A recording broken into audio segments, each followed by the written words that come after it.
सब कुछ सुन ही लिया। आज की सबसे बड़ी खबर यही है, अलीम खान साहब को गिरफ्तारी है। इमरान साहब, बहुत से सवाल हैं। अब गो के पीटीआई के लिए एक सेटबैक है नहीं है, ये वलीद साहब से हम पूछेंगे, लेकिन बात आपसे पूछने वाली है कि आज सारा दिन हमने जियो न्यूज़ पर भी आपका क्लिप देखा, हमने भी वो चलाया।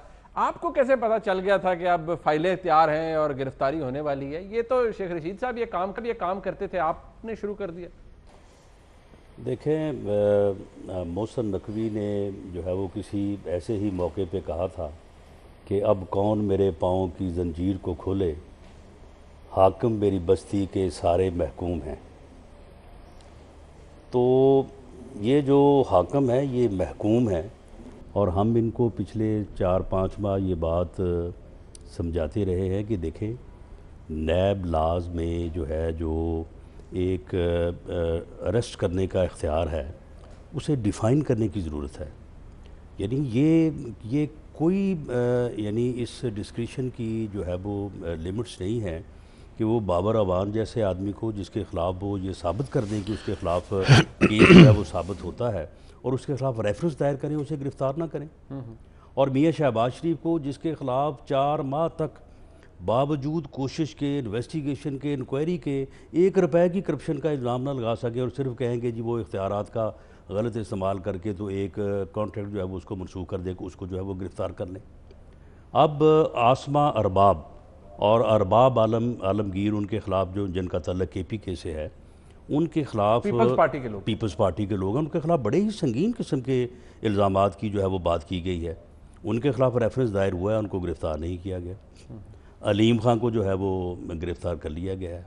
और आपने बात की है चौधरी परवेज़ इलाही साहब की कि अगर नहीं उनको भी गिरफ़्तार किया जाएगा।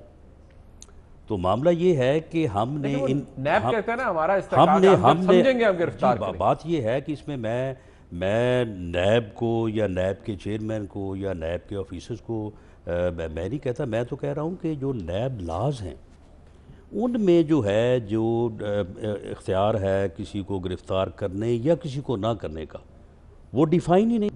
जो उसमें जो अपना जिस्मानी रिमांड है वो उसकी ड्यूरेशन जो है वो अनलिमिटेड है। तो इसे तो मौजूद है। देखिए, ये सुकम जो मौजूद है इनके आप लोगों ने भी दूर नहीं किया ना, ये बड़ी सुन लें।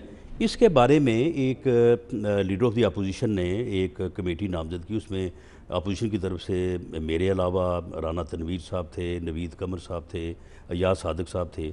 हमारी हुकूमती टीम जिसकी सरबराही जो है वो फ़रोग नसीम साहब लॉ मिनिस्टर कर रहे थे, हमारी कोई 3-4 मीटिंग्स हुई हैं।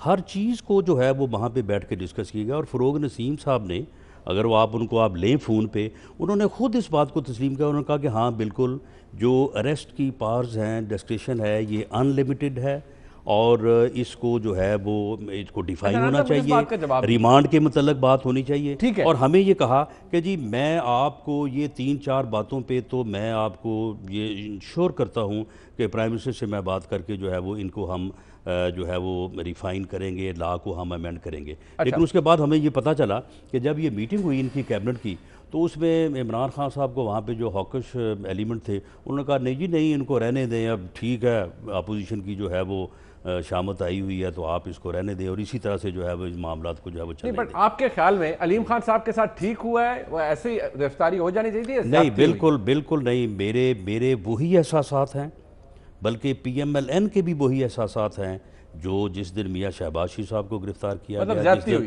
ख्वाजा साद रफ़ी साहब को गिरफ़्तार किया गया। बिल्कुल मैं समझता हूँ कि उनके ख़िलाफ़ जब वो कोऑपरेट कर रहे थे, आज से तकरीबन 6 माह पहले अगस्त में जब अलीम खान साहब का नाम आ रहा था कि ये चीफ मिनिस्टर बनने जा रहे हैं, बड़े हॉट फेवरेट थे, तो इनको एक नोटिस आ गया नैब का। वो नोटिस क्या आया, वो दौड़ से बाहर हो गए। अब आप देखें कि अगस्त के बाद, यानी अगस्त के बाद अब दूसरी बार अब ये दोबारा फिर बुज़दार साहब का ये साना साहिवाल के मतलब जो है ये पंजाब गवर्नमेंट के मतलब कुछ बातें हो रही थी, और फिर दोबारा ये देखा जा रहा था कि शायद अलीम खान साहब या किसी और को जो है ये जिम्मेदारी सौंपी जाए। तो अब जो है दोबारा ये बताइए, शहबाज शरीफ साहब को मुल्जिम के तौर पर लिया जाएगा? उनका कोई मुल्जिम कहेगा? क्योंकि आज वज़ीर इत्तलात पंजाब के जो है उन्होंने अलीम खान साहब ना मुल्जिम है ना मुजरिम है, जबकि शहबाज शरीफ साहब को रेफर करते हैं वो बतौर मुल्जिम। देखें, अपना मुनीब बात ही है इस वक्त जो पीटीआई है, इस वक्त जो इमरान खान साहब इस मुल्क के वज़ीर आज़म बने हुए हैं और अपने तई बड़े विजनरी लीडर बने हुए हैं, इसमें 85% जो है वो हिस्सा जो है दो आदमियों का, एक का नाम जहांगीर तरीन है जिसे जो है वो अपना नाहल करार दिलवा दिया गया सारी उम्र के लिए, और दूसरा आदमी तो जो कोर्ट है ने किया ना, तो बहरहाल कोर्ट ने किया, ठीक किया वो आप कह रहे हैं दिलवा दिया गया, वो तो कोर्ट ने बहरहाल किया, फैसला हो उसमें गया। ठीक है, तो इसको भी तो गिरफ्तार कर लिया गया है ना, तो अलीम खां जो है वो गिरफ्तार हो गया। मैं ये आपको कह दूं कि ये इस तरह से जो है ये सियासत नहीं हो सकती। ये अब इनके पास रह गए हैं बुज़दार रह गए हैं और ये फैज़ुल हसन चौहान रह गए हैं। अब इनसे ये चलाएं पंजाब गवर्नमेंट भी और अच्छा, मैं जो है वो पीटीआई को भी।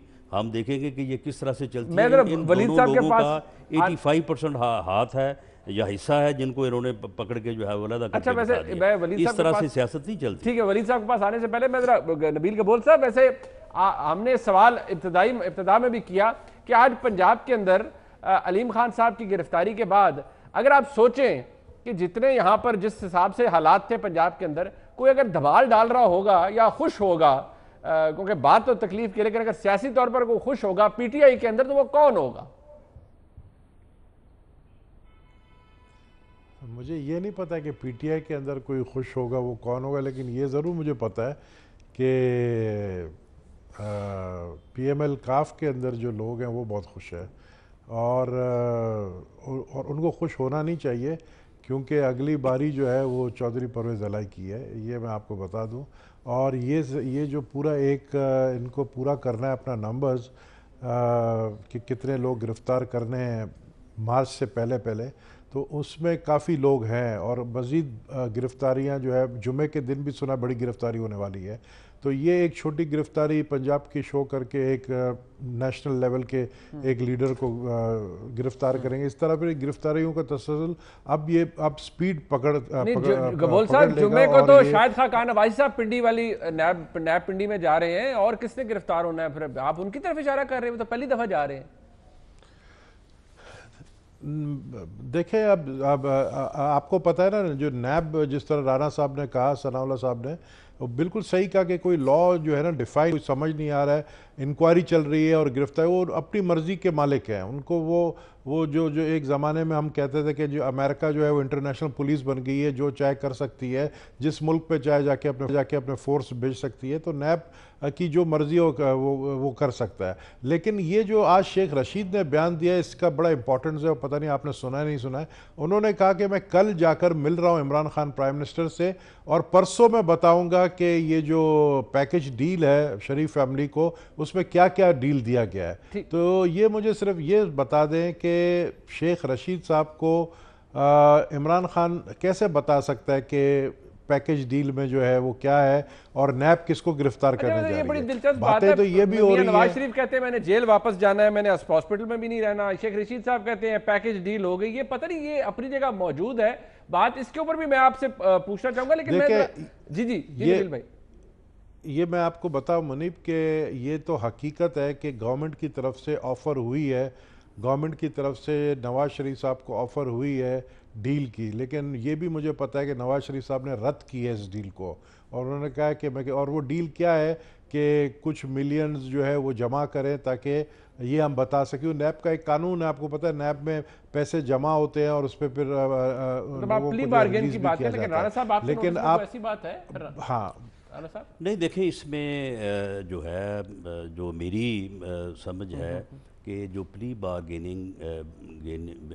बारगेनिंग का जो लॉ है वो ट्रायल से पहले होता है। जब ट्रायल मुकम्मल हो जाए और उसके बाद अदालत जो है वो सज़ा दे, ठीक हो, तो उसके बाद जो नेक्स्ट फोरम है जैसे कि हाई कोर्ट है या सुप्रीम कोर्ट है, वो आप या तो सज़ा को बरकरार रख सकता है या उसको सस्पेंड कर सकता है, बेल ले सकता है और सेट असाइड कर सकता है। मियाँ नवाज शरीफ का जो केस है इस वक्त इस्लामाबाद हाई कोर्ट में है।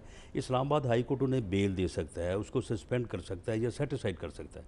अब अगर इस्लामाबाद हाई कोर्ट जो है वो शेख रशीद साहब के बकौल इस्लामाबाद के हाई कोर्ट के मुअज़्ज़ज़ जज साहबान ने को वहाँ पे बैठ के हमारे साथ डील करनी है और उस डील के नतीजे में उन्होंने बेल लेनी है, तो फिर को कल को ये कहा जा सकता है कि फिर सज़ा भी जो है वो डील से होती है और जो है वो बेल भी डील से होती है।